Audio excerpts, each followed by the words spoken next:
Victor Sullivan. You are watching A News Now. Let's take a look at today's top stories. Fierce fighting erupts across Ukraine as Russia intensifies its offensive. Chile's presidential election will go to a runoff vote in December between a communist and a far-right candidate. And Azerbaijan has been granted full membership status in the Central Asia Consultative Meetings.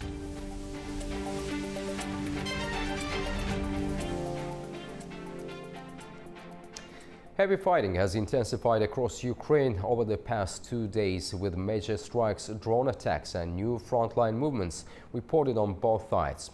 Ukraine's President Volodymyr Zelensky has described Russia's latest attack against Ukraine as deliberate, calculated and wicked, after 6 people were killed and dozens injured in a wave of nighttime strikes across Kiev. Russia said on Sunday its forces had moved forward sharply in southeastern Ukraine's Zaporizhzhia region, taking 2 settlements as part of a major push aimed at seizing the whole region. Here is the latest. Fierce fighting has escalated across multiple fronts in Ukraine over the past 48 hours, as Russian forces intensify large-scale offensive operations. According to Ukraine's military, 265 combat engagements have taken place since the 15th of November. According to officials, Russia has launched 23 missile strikes, 52 airstrikes, more than 100 guided bombs, and more than 4,800 kamikaze drones in the last 2 days. The situation is especially tense around Pokrovsk, where Ukrainian forces say they have pushed back more than 100 attacks in recent days. Fighting has also gathered momentum around nearby villages, as Russian troops attempt to close in on the area. Across the country, officials say Russian strikes over the past day have killed at least 4 civilians and injured 17. Ukraine's Air Force reports that Russia fired an Iskander-M ballistic missile and launched 176 drones overnight. Air defenses shot down 139, but 37 still hit several locations, damaging homes and energy sites, including a solar power plant in Odesa region. Moscow says its forces have struck energy sites linked to Ukraine's defense industry, as well as military airfields and the communications center of Ukraine's defense intelligence. It also claims to have captured several settlements in Zaporizhzhia. Ukraine says it has carried out strikes inside Russia, hitting the Ryazan oil refinery, which produces military-grade fuel, and targeting Russian rear positions with drones. Russian-installed officials say Ukrainian attacks in the region have caused temporary power outages for around 44,000 people. And new satellite images released on Sunday show the aftermath of a major Ukrainian drone and missile strike on Russia's port of Novorossiysk, the country's largest Black Sea export hub. The attack hit a key oil terminal that handles around 1/5 of all Russian crude exports. Oil loadings resumed on Sunday after a 2-day suspension, which analysts say could have forced Russia to shut down West Siberian wells if the disruption had continued. Ukrainian officials describe it as the most damaging strike so far on Russia's Black Sea oil infrastructure. French President Emmanuel Macron and Ukraine's President Volodymyr Zelensky have begun talks in Paris. French media say the meeting will focus on Kiev's military needs and cooperation between the 2 countries' defense industries. It comes after Zelensky announced that Ukraine has prepared a historic agreement with France to strengthen its combat aviation, air defense and wider defense capabilities.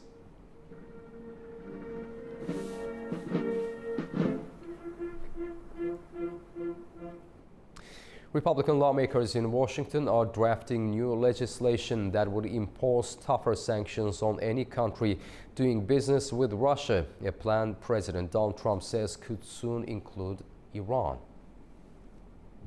Republican lawmakers in Washington are preparing a new bill that would introduce some of the toughest sanctions yet against countries maintaining economic ties with Russia. And US officials say Iran could soon be added to that list. Speaking to reporters in Florida, President Donald Trump confirmed that the proposal is moving forward. Well, I hear they're doing that, and that's okay with me. They're passing legislation, or the Republicans are putting in legislation that very tough. It's sanctioning, et cetera, on any country doing business with Russia. They may add Iran to that, as you know. I suggested it. So any country that does business with Russia will be very severely sanctioned. We may add Iran to the formula, yeah. The push comes as the Trump administration prepares to enforce new sanctions on Russia's energy sector, including measures targeting Lukoil and state-owned Rosneft, set to take effect on November 21st. The United States has also imposed additional tariffs on Indian goods over New Delhi's continued purchase of Russian oil, raising total duties to 50%. Russia has dismissed the growing pressure. President Vladimir Putin recently said the sanctions would not significantly impact Russia's economy, warning that any disruption to global oil supply could also hurt Washington. Now to Europe, the United Kingdom will announce its largest asylum policy overhaul in modern times on Monday. Home Secretary Shabana Mahmood will outline plans to end multiple appeals against removal and update legislation on human rights law. Alongside these, people granted asylum in Britain will only be allowed to stay in the country on a temporary basis and will be returned home if their country is at any time deemed safe. Speaking on a BBC Politics show, Mahmood outlined what she will announce later today. What the new reforms will do is change that generations-old assumption that sanctuary provided to refugees can very quickly lead to permanent settlement and all of the rights that go alongside that. We will be changing that to a more temporary process, and the situation will be assessed every 2.5 years. So if your country becomes safe in that intervening period and you are remaining on this essentially core protection model, you will be returned to your country, because we see countries that have started off in conflict and people have moved in order to escape that conflict becoming safe. So I think that is right. Chile's presidential election heads to a runoff on the 14th of December, with Janet Jara and Jose Antonio Cast going head-to-head. Jara led the first round with 27%, Cast close behind on 24%, setting up a December vote that will determine Chile's political path. Chile has released the results of its presidential race, with the governing coalition candidate Janet Jara leading the first round with 27%, followed closely by far-right candidate Jose Antonio Cast on 24%. They'll now be going head-to-head on the 14th of December. The runoff sets the stage for a clash between two sharply contrasting visions. Jara, the first Communist Party member to be a finalist, has promised to lift the minimum wage, broaden access to healthcare and welfare, and clamp down harder on organized crime. The need to move toward more effective immigration control is to strengthen public safety, and that is why together we are going to strengthen the police and preventive measures. We are going to insist that Chile lift banking secrecy and follow the dirty money trail. To those who refuse, like Cast, presidential candidate Jose Antonio Cast, to lift banking secrecy, I say, he who does nothing fears nothing. Meanwhile, Cast is campaigning on a law and order platform. Having been turned away by voters in 2021 for positions seen as too radical, he now finds an opportunity among citizens concerned about crime and immigration. Today, it became clear that the opposition defeated a failed government, a government that did not know how to lead the country. The only real victory, the only victory that will make us celebrate, is when we defeat organized crime and drug trafficking. The real victory will be when we close our borders to illegal immigration. The real victory will be when Chileans have decent jobs and Chile returns to growth, unlike what has happened until now. Chilean President Gabriel Boric extended his congratulations to the both of them. I congratulate Janet Jara and Jose Antonio Cast on advancing to the second round. Sunday, December 14th, Chile will hold its presidential election, electing the country's next leader who will govern for the next 4 years. This was Chile's first election with automatic compulsory voter registration. With the country divided and no clear majority, the December runoff will determine whether Chile stays left-leaning or shifts sharply right. A senior Japanese diplomat is heading to China today as Tokyo tries to calm an escalating diplomatic spat over Taiwan. That's according to Japanese media. It's after a row erupted when Prime Minister Sanae Takaichi told Japanese lawmakers that a Chinese attack on Taiwan could threaten Japan's survival and potentially trigger a military response. On Friday, Beijing warned Tokyo it would face a crushing military defeat if it uses force to intervene over Taiwan and summoned Japan's ambassador to lodge a strong protest. Beijing also advised Chinese citizens against visiting Japan.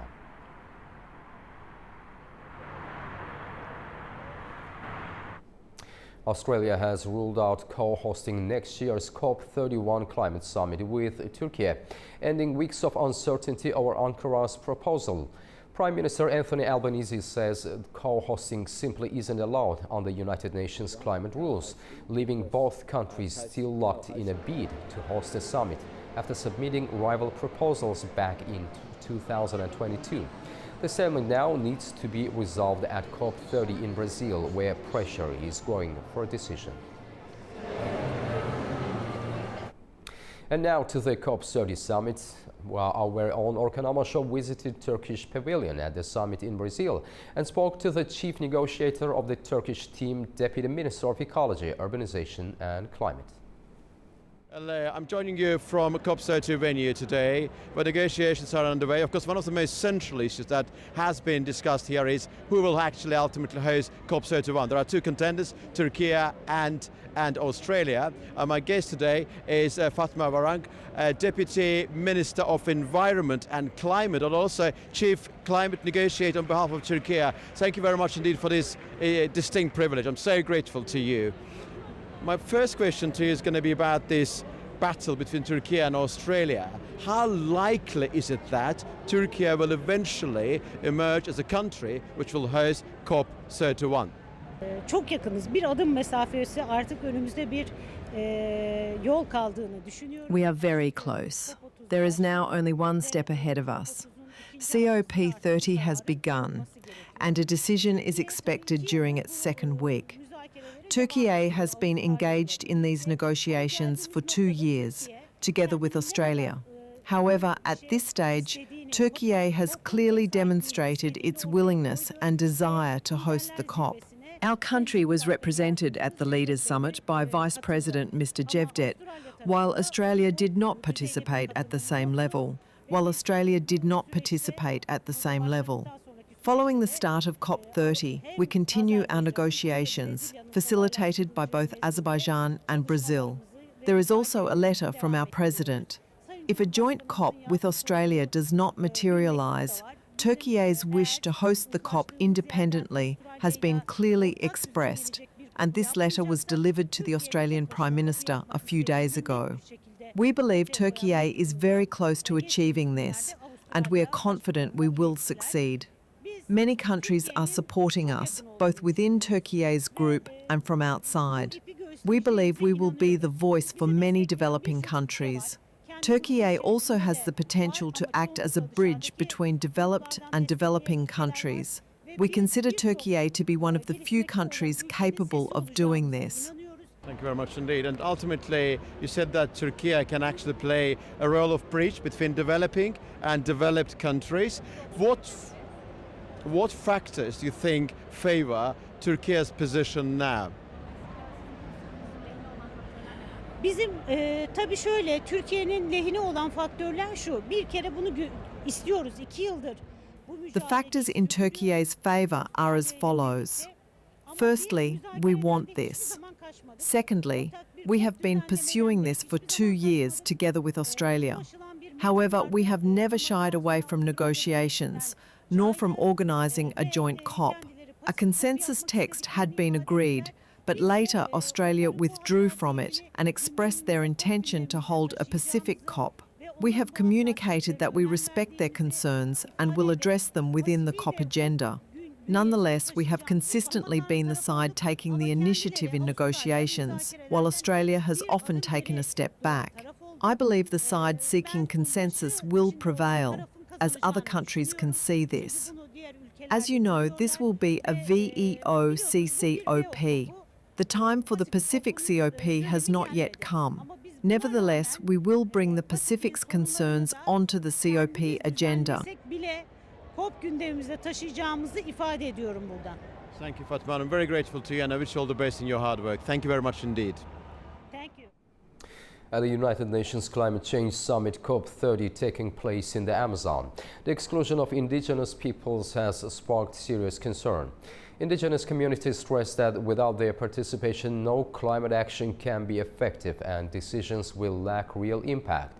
They also call for the formal recognition of their lands as a core element of climate policy.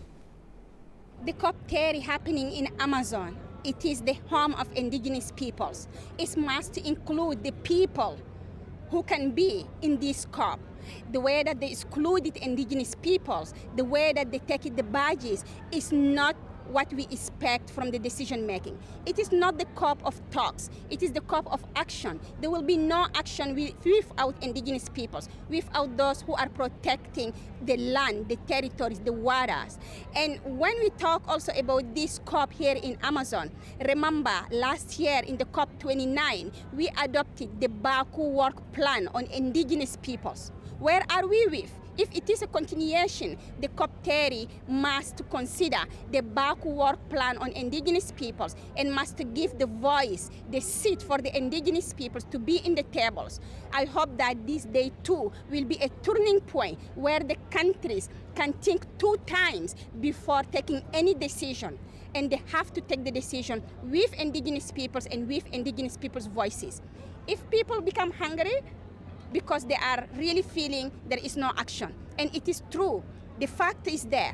We are seeing the fires that are increasing. We are seeing the greenhouse gases emission who's increasing. So that means we are not acting enough. And that's what people are talking about. And that's what indigenous peoples are asking. If the people are mad, of course they can be mad because there is no action from the decision makers. They must take action right now in this COP. And when the COP30 presidency describing this COP as a people's COP, do you think this description is actually deeply misleading? So we said it is a people COP, but we say also it is a truth COP. So for us, the truth is getting the peoples in the COP in the middle of Amazon, not in the luxury houses, to see how it is hot, how it is humid, and how people are living there. But also the COP of peoples must have peoples that are taking the decisions inside. It is day 2. Hopefully that they will change their mind and they will take the voice of the peoples to be in all the decision making. Now we'll take a short break. Right after the break, we'll discuss U.S.-Venezuela tensions and the possibility of diplomatic talks amid a growing military presence in the Caribbean. Stay with us.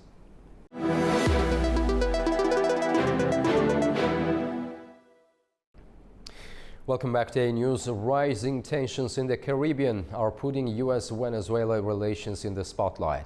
President Donald Trump says he's considering talks with Venezuelan President Nicolas Maduro, even as a significant U.S. military buildup raises the prospect of action. To help us understand the situation, we're joined by Lieutenant General Marco Sironia, speaking to us from Lisbon, Portugal. Lieutenant General, thank you for joining us. Thank you very much for having me today. Thanks. General Sironia, how serious is the current U.S. military presence in the Caribbean, and what does it signal to Venezuela? So let's see the main purpose of this military deployment. As we know from the past, it has been difficult for local judiciary system in the countries of South America, and even for police to cope with the initial steps of the traffic. So the traffic, it's done, the production in land, and after the first steps of the navy, the naval or sea lines circuits is done by small fast boats. This is done in the Atlantic, in Caribbean, and in Pacific also. So this is the first step. After that, in the Caribbean, the small boats transfer the drugs to bigger ships. So what the United States is trying to do, as we can see from the last weeks, is trying to stop the initial, not inland of course, but the initial military sea transportation of the drug in the fast boats. That's something that the United States has been done. The main step in the last days was the designation of the Cartel del Solis, that is a group that is operating in Venezuela, designated as a forest terrorist organization. And that is something that allows, in accordance with the US law, and the military forces, the military system, the armed forces of the United States to cope abroad, outside the United States, its territory, with this kind of threat for the United States. Of course, we know that this in we can see some things that are not very much in accordance with international law and the national law of several countries, namely Venezuela. So I suppose that it's too early to say that we are going to have a military intervention in Venezuela. So nevertheless, we have been told that a kind of diplomatic talks are going to happen most probably in the next days between the United States and Venezuela, and after that we'll see if the Venezuela regime is keen to cope with the problem that is inside Venezuela, the production of drugs. It's not the only country, as we know, but it's something that in the past the United States tried to cope with cooperation with the countries, but the current administration is saying that it's not anymore working, so they have to fight the drug dealers and the traffic. And so the use of military forces to do that, we can discuss that, of course. It looks more an issue for police forces, but nevertheless, police forces and judiciary systems are not being able to cope with the problem and finish with the problem. General Cironio, do you believe President Donald Trump's suggestion of talks with Maduro is a genuine diplomatic opening or a strategic maneuver? We know that Donald Trump is very, can I say, it's very open to everything. So now we initially start with the threat by Donald Trump, even by Marco Rubio, the Secretary of State. After a couple of days, he said that he's open to negotiations. So it's a kind of a military and political pressure on the Maduro regime also. Of course, we know also that we know that the United States are experiencing, especially Donald Trump, are experiencing internal problems very serious, the Epstein cases and others, and so a military intervention abroad is always a good thing to divert attentions from inside problems to outside problems. Nevertheless, let's see what's going to happen. But a military intervention directly with boots on the ground on Venezuela, I don't think it's going to happen. Most probably, in the worst case scenario, is to have some military attacks by airplanes or something like that to the positions that are identified by U.S. intel as locals of production of drugs, and the initial ports where the small fast boats are going to are doing the transfer or the first step of the traffic, of course. But more than that, I suppose that the United States are not going to get involved in a war with Venezuela or Colombia or others. So that's my opinion, but let's see what could happen. Yes. So what risks would a U.S. intervention in Venezuela pose to regional stability in Latin America?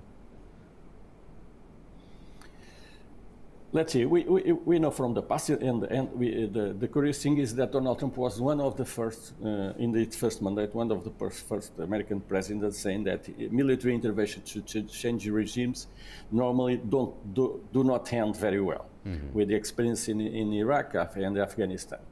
So it's curious that the United States under his leadership is going to conduct or trying to conduct a change of regime with a military intervention in the ground.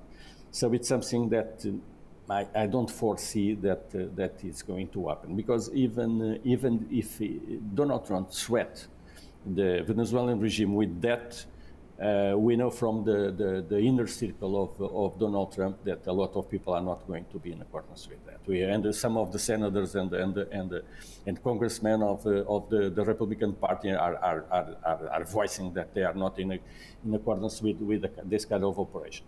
So I suppose that we are seeing a kind of initial military pressure, of course, in the ground, because the ships are more or less 10 or 12 kilometers from the territorial waters of Venezuela, so it's very near.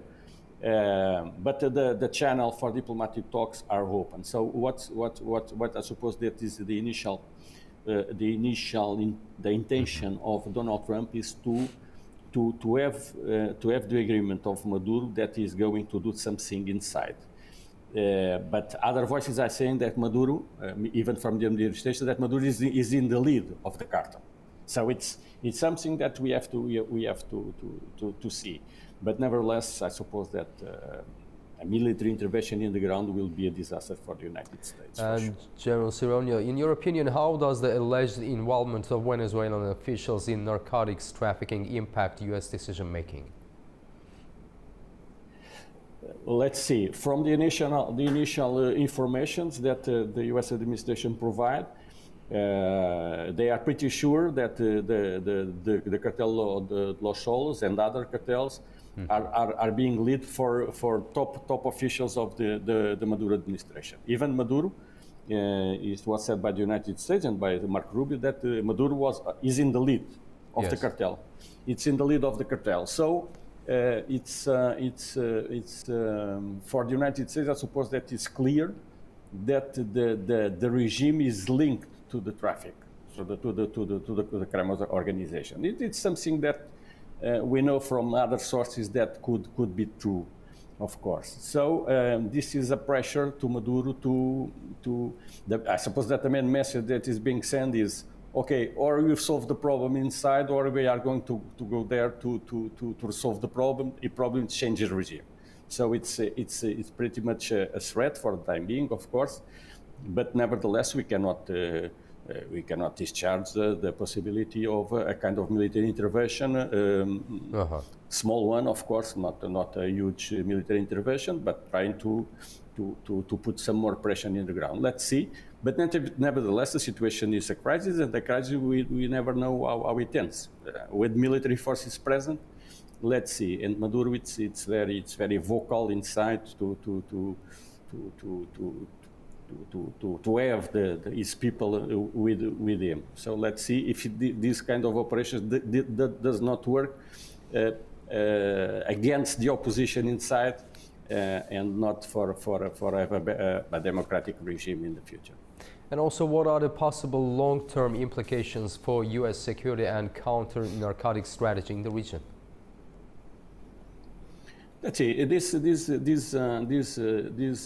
fighting against narcotics in the Caribbean and in the Pacific and Latin America as a whole is a sign of the new strategy of the United States concerning what they call the Western Hemisphere.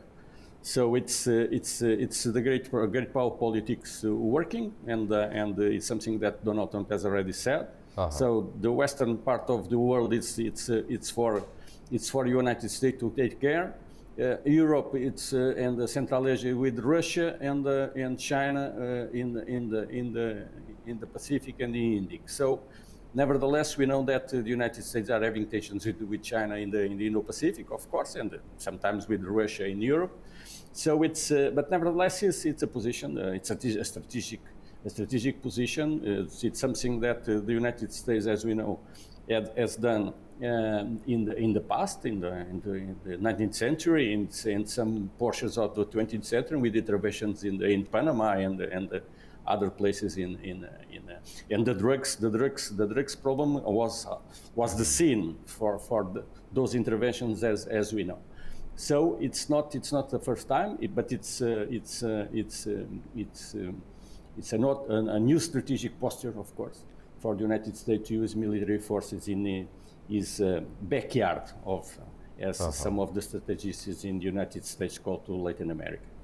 General Marco Cironio, thank you very much for sharing your insights with us. We truly appreciate your time. Thanks a lot. Thank you very much. It's a pleasure.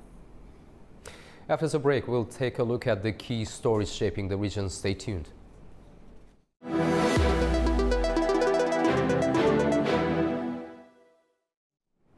Welcome back to A News Now. Let's take a closer look at the key stories shaping the region.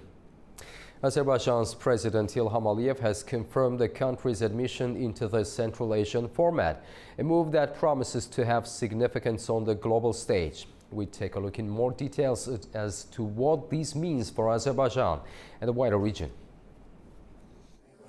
Azerbaijan has been granted full membership status in the Central Asia Consultative Meetings, marking a significant step in regional cooperation. The decision to this effect was made at the 7th Central Asian Consultative Meeting. With the admission of Azerbaijan to the Central Asian format, the country composition of the format increases to 6. From now on, alongside Kazakhstan, Kyrgyzstan, Tajikistan, Turkmenistan and Uzbekistan, Azerbaijan is also part of the format.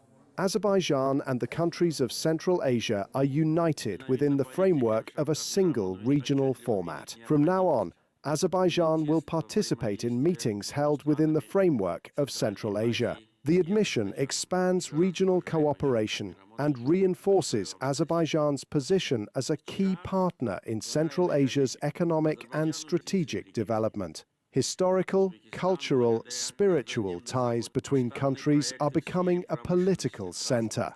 With Azerbaijan on board, Central Asian states can coordinate more closely on issues like energy security, transportation, climate resilience, and digitalization. Today, Azerbaijan and Central Asia serve as a vital link and bridge between East and West, North and South. The development of the Middle Corridor is of strategic importance for our countries. Joint efforts to modernize the transport and logistical infrastructure, synchronize and digitalize customs procedures, open up vast opportunities for increasing the volumes of cargo, strengthening economic resilience, and expanding cooperation in international markets. During the summit, the president of Kyrgyzstan, Sadir Japarov, stated that Azerbaijan's accession to the consultative meeting format opens new strategic horizons for the Central Asian countries, particularly in the areas of transit, logistics, and regional economic integration, creating opportunities to deepen mutually beneficial cooperation. This development means that Azerbaijan will work even more closely with the Central Asian states, while remaining a key actor in the South Caucasus. By becoming more integrated in regional affairs in both the South Caucasus and Central Asia, Azerbaijan will become an important player in linking these two strategically aligned regions. Over the past 3 years, cargo transportation along the Middle Corridor through Azerbaijan has increased by 90%. Transit time along the corridor has significantly reduced. The Alat International Port, which is expected to reach a throughput capacity of 25 million tons per year in the coming years, the Baku-Tbilisi-Kars Railway, 9 international airports, the region's largest cargo airline, and other factors have transformed Azerbaijan into an international transport hub. I am confident that the agreements reached in Washington this August to connect the mainland of Azerbaijan with its Nakhchivan Autonomous Republic will contribute to expanding transit opportunities for international transportation. The construction of the Zangezur corridor on the territory of Azerbaijan is nearing completion. With an initial throughput capacity of 15 million tons, this railway will become an important artery of the Middle Corridor. Construction of the highway that will form part of the Zangezur corridor is also nearing completion.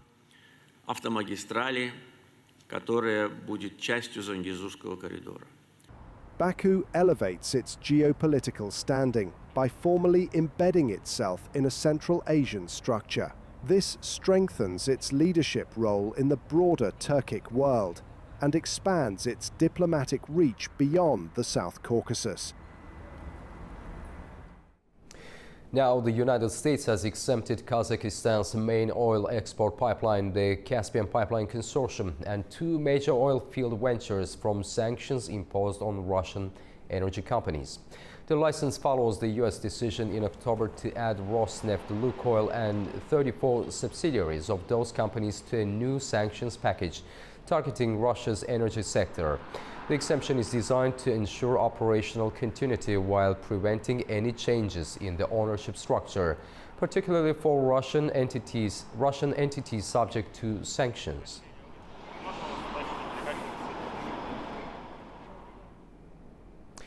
Iran's Foreign Minister Abbas Araghchi said that Tehran is no longer enriching uranium at any site in the country. Araghchi said all Iranian facilities remain under International Atomic Energy Agency safeguards and monitoring, adding that there is no undeclared nuclear enrichment taking place. He reiterated that Iran has a right to the peaceful use of nuclear technology and said the country would not give up that right. Iran says it's preparing to host a regional meeting aimed at easing rising tensions between Afghanistan and Pakistan. Tehran's Foreign Minister Abbas Araghchi revealed the initiative at the Tehran Dialogue Forum, saying Iran has been stepping up diplomatic efforts to promote reconciliation between the two neighbors. Our correspondent Tamim Bahis has more details from Kabul. Iranian Foreign Minister Abbas Araghchi said Tehran has already held a series of phone consultations to support the talks. He didn't give further details on the timing or format of the planned meeting, but confirmed he has spoken this week with his counterparts in Afghanistan, Pakistan, Russia and Turkey. The move comes as Russia also signals it is ready to step in. Moscow's Foreign Ministry spokesperson Maria Zakharova said Russia is prepared to mediate between Islamabad and Kabul, stressing that regional stability is a shared priority. She described both Pakistan and Afghanistan as crucial partners and urged them to resolve their differences through dialogue and restraint. Zakharova said a structured mediation framework could help reduce security risks and pave the way for a more lasting peace. Her comments follow earlier attempts by Qatar and Turkey, whose efforts led to a brief ceasefire earlier this year. But the most recent round of talks in Istanbul ended with little progress. Zakharova warned that any further escalation could undermine regional security, insisting that sustained negotiations and avoiding actions that could intensify the conflict remain essential. Tamim Bahis in Kabul, A News. The capital of Uzbekistan is facing a sharp drop in air quality, with pollution levels hitting several times the national safe limits, according to local data. And residents living in Tashkent are being advised to wear face masks when going outside. Our own Sevil Rajapova sent us this report. The air quality in Tashkent deteriorated sharply, with the 24 average concentration of fine particulate matter 2.5 reaching 202 micrograms per cubic meter, around 3.4 times the national safe limit of 60 micrograms per cubic meter. At the same time, the larger particulate matter 10 measures 373 micrograms per cubic meter, about 20% above the permissible threshold of 300 micrograms per cubic meter. Officials from Uzbekistan Hydrometeorological Service indicated that the temperature inversion is contributing to the spike. Cooler air below, warmer air above, which traps pollutants near the surface and prevents their dispersion into the upper atmosphere. These conditions may persist for several days, particularly given the prevailing weather patterns. Residents and guests of the capital are being urged to limit time outdoors and to wear masks when venturing outside.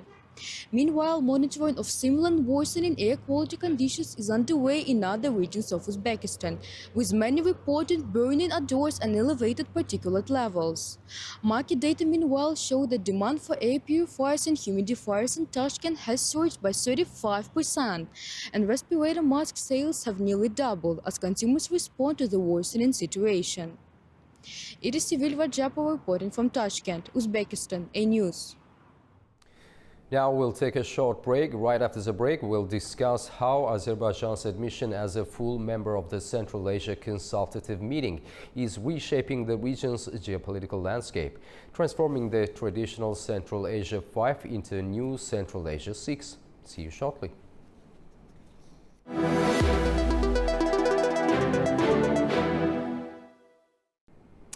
Welcome back to A News. The 7th consultative meeting of the heads of state of Central Asia in Tashkent has delivered a landmark decision. Azerbaijan has been admitted as a full member of this high-level regional format. What was once the Central Asia 5 is now evolving into Central Asia 6, reshaping the geopolitical map from the Caspian to the heart of the Eurasian continent.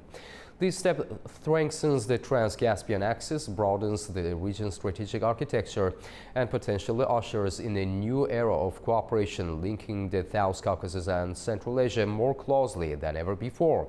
To analyze the significance and broader implications of this development, we are pleased to welcome Associate Professor Orhan Valiyev, Head of Department at Khazar University. Orhan, thank you very much for joining us. Pleasure. Professor Valiyev, Azerbaijan has gained full membership in what is now effectively the Central Asia 6 framework. How significant is this move in these core contours? Of course, it is just another strategic point. As an investment, the future of Azerbaijan, the South Caucasus, and also the Central Asia, and broaden the Turkic world as well. But first of all, it's clear that the regional cooperation, due to the rising stress, challenge, and even in opportunities, has already become the main option to the states. So this is what we witnessed in Central Asia, Tashkent. In other the world, Azerbaijan has been constructing the strategic relations with Central Asian countries within different the platforms. The first of all, Turkic world and so on. But over the last decade, the Azerbaijan invested the establishing the relations with the Central Asian countries, specifically Uzbekistan and Kazakhstan, which are the dominant the states in Central Asia, where the population is roughly 80 million, which is quite enough the huge the market. So the President Aliyev, in his address at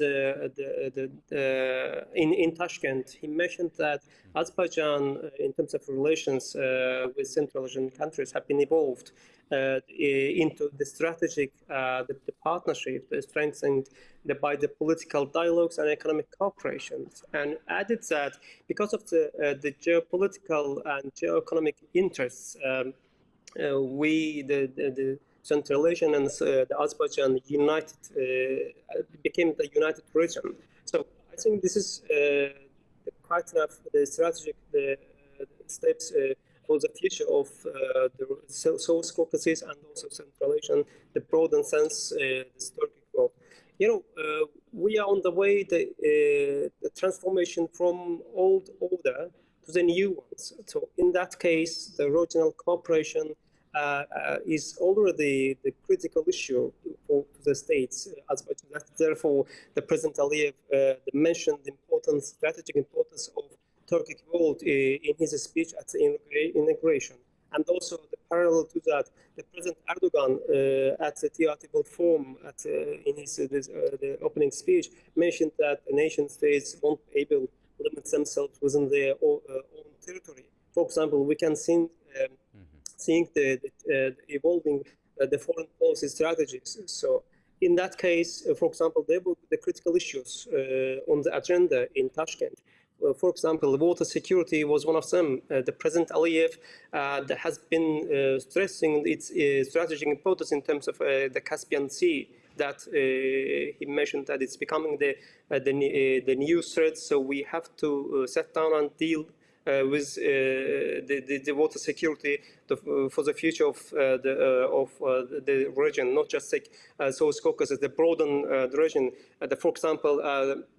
The Uzbek president, His Excellency Mr. Mirzoyev, mentioned this issue in his speech as well. So another the part of this the program, the transport within the connectivity that, as President Aliyev mentioned in his speech, will eventually include in Fibrotic lines and any other the issues within that the project. For example. The Zangezur corridor, there will be the key, the point in terms of this the connectivity or transportation, because the region will become the transport, the hub in terms of the new the trade, the road that will include even the fiber optic lines, as I mentioned. So. Another part of this, the membership, in terms of we can think just not just economically, politically, the cultural integration. For example, we can see in the cultural integration between Azerbaijan and Central Asian countries right after the Second Karabakh War. That the President Aliyev addressed, mentioned its importance in his speech that the Central Asian, the allies, the countries came to the liberated part of Azerbaijan and contributed to build the Karabakh. For example, Kazakhstan president, Uzbekistan president and Kyrgyzstan president, they contributed to the establishment, respectively, the cultural centers or schools. For example, Agdam, which is where it's preparing to receive its new inhabitants. There's a certain the high school in that region that was constructed by the contribution of the Kyrgyzstan Republic. So we should think Azerbaijan's membership within its broadened sense. That includes economy, the politics, water security, and also the cultural issues, which is quite enough important.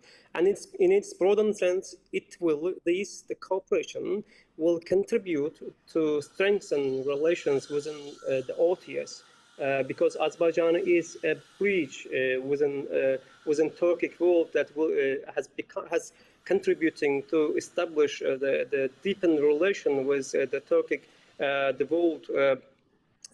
From Hungary, Turkey, and Central Asia. So, therefore, for example, President Aliyev mentioned its importance at Kabbalah, the summit, at the 12th summit of the organization. I think this is the great the step for Azerbaijan, for the South Caucasus, and also for the Turkic world as well.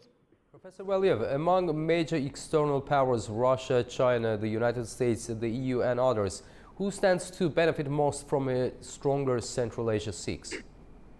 You know, over the last 3 decades, we witnessed the two types of initiatives in this region.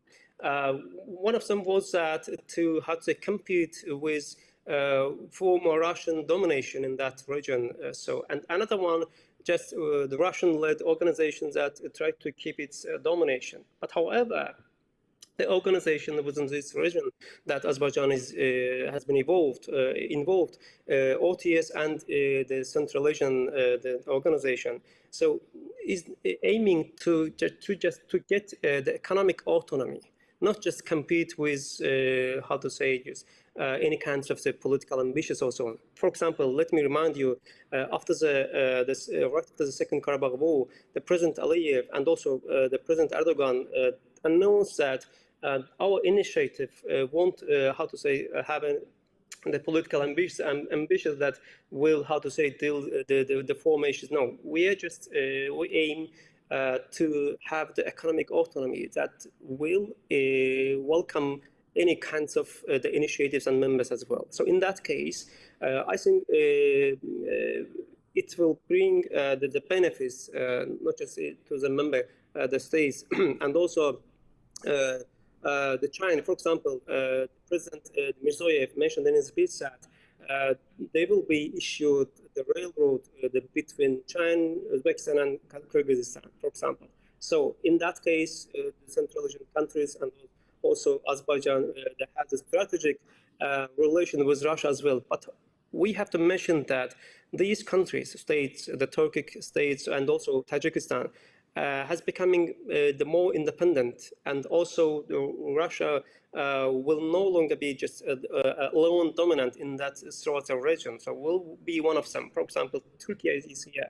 So China is over there through the economic initiative. So let me repeat again. Our time has wrapped up. Thank you very much for sharing your insights and helping us unpack the geopolitical, economic and strategic dimensions of this historic development. Thanks a lot. My pleasure. That's all we have for now. Thank you for joining us and stay tuned to A News for more.